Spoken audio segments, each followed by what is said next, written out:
Knowledge तो बहुत सारे बच्चों के पास है, लेकिन उस नॉलेज को इम्प्लीमेंट कैसे करना है वो बहुत सारे लोगों को नहीं पता। शायद इसीलिए 18 लाख बच्चों में से, और इस बार तो 21 लाख हो चुके हैं, तो 21 लाख बच्चों में से कुछ हजार ही सेलेक्ट हो पाते हैं। तो हम देखते हैं कि कौन सी वो स्ट्रेटेजी होगी जिससे आप अपना स्कोर इम्प्रूव कर सकते हैं।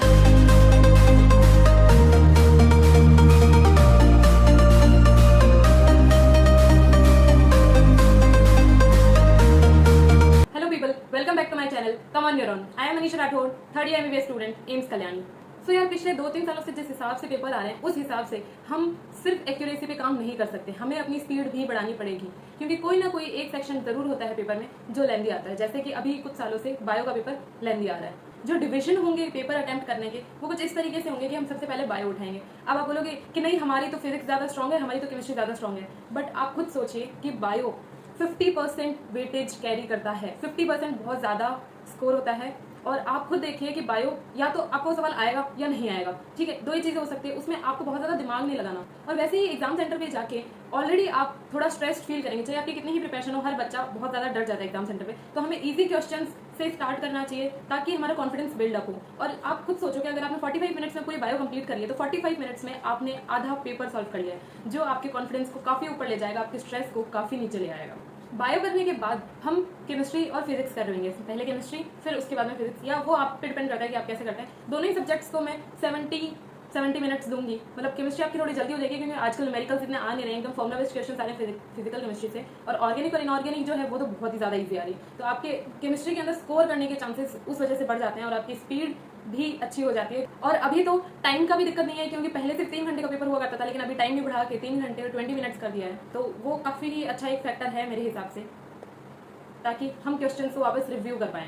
ये तो बात होगी कि हमें पेपर किस हिसाब से करना है, कौन से ऑर्डर में हमें पेपर करना है, लेकिन पेपर के अंदर कुछ ऐसी चीज़ें होती हैं जो हमें ध्यान रखनी है। जैसे कि सबसे पहली चीज़, आपको तो पता ही है कि पेपर बहुत ईजी आता है। जैसे ही आप घर आते हो आप देखते हो, ओहो ये वाला सवाल तो मुझे आता था, ये तो मैं बेफालतू में गलत कराई। क्यों गलत कराई? क्योंकि एग्जाम की प्रेशर में आपने क्वेश्चन को ठीक से पढ़ा ही नहीं है। तो हमने पेपर के क्वेश्चन को अंडरलाइन करना है, जो भी इंपॉर्टेंट पॉइंट होगा उसके अंदर उसे हमें अंडरलाइन करना है। हमें नोट, एक्सेप्ट और जो भी मेन चीज़ है उन सारी चीज़ों को अंडरलाइन कर लेना है, ताकि जैसे ही हम 4 ऑप्शन पढ़ें तो हम कंफ्यूज ना हो जाए। और सबसे बड़ी बात, हमें पहले ऑप्शन पे बहुत बार आंसर मिल जाएंगे, लेकिन हमने वो टिक नहीं करना। हमने 4 ऑप्शन पढ़ने हैं, बिना 4 ऑप्शन पढ़े कोई भी ऑप्शन हमने नहीं चूज करना। तो ये मेरा नीट का पेपर है, अभी तक रखा हुआ है मैंने। तो इस वाले क्वेश्चन में आप देख सकते हैं कि यहाँ पे नोट लिखा हुआ है, तो उस नोट को मैंने उसी वक्त जैसे ही मैंने ये वाला ऑप्शन पढ़ा तो मैंने उस वक्त अंडरलाइन कर लिया, ताकि जैसे ही मैं 4 ऑप्शन पढ़ूँ तो वो चौथे ऑप्शन तक आते थे मैं ये ना भूल जाऊँ कि इसमें नोट लिखा हुआ है, इस सवाल में लिखा हुआ क्या है वो हम भूलना चाहिए। इसे अंडरलाइन करना बहुत ज़्यादा जरूरी हो जाता है। दूसरी चीज़ यार, यूनिट कन्वर्जन फिजिक्स के अंदर क्वेश्चन में हो सकता है ग्राम के अंदर वैल्यू दे रखी हो और आपने उसे केजी में कन्वर्ट ही नहीं किया, लेकिन आप याद रखना वो ग्राम वाला जो आपके आंसर आया है वो भी ऑप्शन में दिया हुआ होगा। तो प्लीज़ यूनिट कन्वर्जन का ध्यान में रखना। और जो क्वेश्चंस फिजिक्स के अंदर स्पेशली क्या होता है कि क्वेश्चंस के लिए हमारे पास जगह नहीं होती, तो मैंने काम किया था, मैंने हिंदी के अंदर पेपर फिल किया था। ऑल्दो मेरे को इंग्लिश में ही पेपर अटेम्प्ट करना था, बट हिंदी की वजह से मेरे पास ये वाला सेक्शन पूरा का पूरा खाली था, तो मैं यहाँ पे क्वेश्चन सॉल्व कर सकती थी।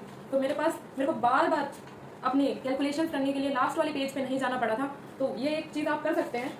हमारे टीचर्स ने कोचिंग में हमें बोला था ये करने के लिए, तो मुझे काफ़ी सही लगा ये तरीका। हम सबको पता है कि नीट क्रैक करना काफ़ी मुश्किल हो गया, क्योंकि नीट में इतना ज़्यादा कंपटीशन तो बढ़ गया है। इसी साल सबसे ज़्यादा बच्चे इस एग्जाम को दे रहे हैं, 21 लाख। तो आप खुद सोच सकते हैं कि कंपटीशन किस हद तक पहुँच चुका है। लेकिन अगर हमें एक अच्छे मेडिकल कॉलेज में एडमिशन चाहिए तो हमें हमारी नीट की प्रिपरेशन आज से ही शुरू करनी होगी, जिसके लिए हमें क्या चाहिए? फोकस, डिटर्मिनेशन, डेडिकेशन और एक अच्छी स्ट्रेटेजी। इन्हीं सब चीज़ों के साथ में, एक बढ़िया स्केड्यूल के साथ में हम अच्छे से नीट क्रैक कर सकते हैं और एक बढ़िया रैंक ला सकते हैं। और ये सारी चीज़ें आपको कहाँ मिल सकती है? PW के प्लेटफॉर्म पे, जहाँ पे 11th के स्टूडेंट्स के लिए अर्जुना नीट 2024 बैच अब 4500 रुपीज़ में, 12th के स्टूडेंट्स के लिए लक्ष्य नीट 2024 बैच अब 4500 रुपीज़ में, और यकीन प्रॉपर नीट 2024 बैच अब 4600 रुपीज़ में मिली।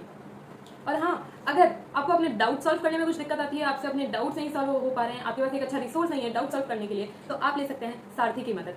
आपकी नीट जर्नी में सारथी आपकी पूरी हेल्प करेगा। PW की कोर्सेज को अगर आपको परचेज करना है तो लिंक डिस्क्रिप्शन बॉक्स में है, आप मेरा कूपन कोड भी यूज कर सकते हैं, जिससे मिलेगा आपको इंस्टेंट 150 रुपीज़ डिस्काउंट।